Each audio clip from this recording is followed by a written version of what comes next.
Hi viewers, welcome to filmy beat. నేను మీ అనుష.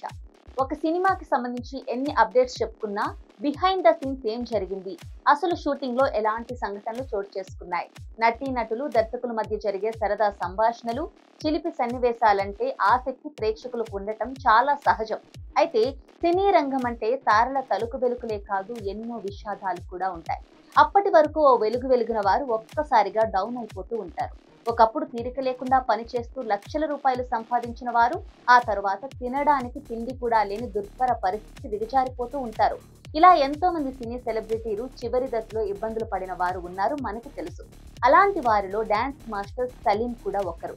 ఒకప్పుడు ముగ్గురు ముఖ్యమంత్రులతో అంటే ఎంజీఆర్, ఎన్టీఆర్, జయలలిత వంటి వారితో స్టెప్పులు వేయించిన రికార్డు డాన్స్ మాస్టర్ సలీం సొంతం. కానీ విధి వక్రీకరించి ఒక క్రిమినల్ కేసులో ఇరుక్కోవడంతో ఆయన జీవితం తల్లక్రిందులైపోయింది. తర్వాత తాగుడుకు బానిస కావడంతో కుటుంబం ఆయన్ని వదిలివేసింది. సినిమాల్లో అవకాశాలు ఇచ్చేవారు కరువయ్యారు. సినీ రంగంలో ఎంత అప్రమత్తంగా ఉండాలో ఆయన జీవితం ఒక పాఠంగా నిలిచింది. తాజాగా ఆయనతో తనకున్న అనుబంధాన్ని గుర్తు చేసుకుంటూ సినీ నటుడు, దర్శకుడు దేవి ప్రసాద్ పెట్టిన పోస్ట్ ఇప్పుడు వైరల్ అవుతోంది. ఇంతకీ దేవి ప్రసాద్ తన పోస్ట్ ద్వారా ఏం చెప్పారో ఈ వీడియోలో మనం తెలుసుకుందాం. ఒకప్పుడు సినిమాల్లో నృత్యాలు సలీం అని టైటిల్ కార్డ్ పడగానే చప్పట్లు మారుమ్రోగేవి. అన్ని భాషల్లోనూ స్టార్ హీరోలందరికీ డాన్స్ కంపోజ్ చేస్తూ నెంబర్ 1 డాన్స్ మాస్టర్ గా వెలిగారు సలీం. షూటింగ్ టైంలో చిన్న పెద్ద అందరితోనూ చాలా కలివిడిగా ఉండేవారట సలీం. అలాగే ఆయన చేసే అన్ని సినిమాలకు పనిచేసే టెక్నీషియన్స్ కి గిఫ్ట్స్ పంపించేవారట. అటువంటి వ్యక్తి క్షణిక వేషంలో చేసిన ఒక పని వల్ల ఆయన పైన క్రిమినల్ కేసులు నమోదయ్యాయి. వాటి నుంచి బయటపడటానికి ఆయన ఆస్తులన్నీ హరించుకుపోయాయి. చివరకు ఆయన తన కుటుంబానికి కూడా దూరమయ్యారట.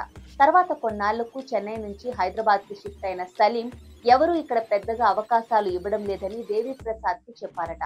అప్పుడు హైదరాబాద్ లోనే వారి సినిమాలో సిల్క్ స్మిత పాట ఒకటి షూట్ చేయవలసి ఉండటంతో ఆ పాట సలీం మాస్టర్ చేస్తే బాగుంటుందని డైరెక్టర్ ని, ప్రొడ్యూసర్ కాస్ట్యూమ్ కృష్ణను కన్విన్స్ చేసి ఒప్పించారట దేవి ప్రసాద్. అప్పటికే ఆయన తాగుడికి బానిసై సరిగ్గా కంపోజ్ చేయలేకపోతున్నారన్న టాక్ నడుస్తున్న క్రమంలో ఈ పాట చిత్రీకరణ టైంలో కూడా అదే నిజమైందట.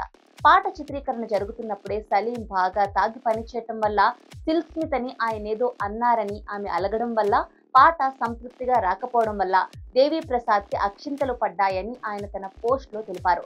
అలా క్షణికావేశం ఆయన విలువైన జీవితాన్ని దెబ్బకొట్టింది. తాగుడు వ్యసనం మహోన్నతమైన కళను దెబ్బతీసింది. కనికరం లేని కాలం ఆ మంచి మనిషిని తనలో కలిపేసుకుంది. ఒకప్పుడు ప్రేక్షకులను ఉర్రూతలూగించిన గొప్ప మాస్టర్ తన వృత్తిపైన తాను పట్టు కోల్పోవడం నిజంగా విచారకరం అంటూ సలీం మాస్టర్ గురించి సుదీర్ఘ పోస్ట్ పెట్టారు దేవి ప్రసాద్.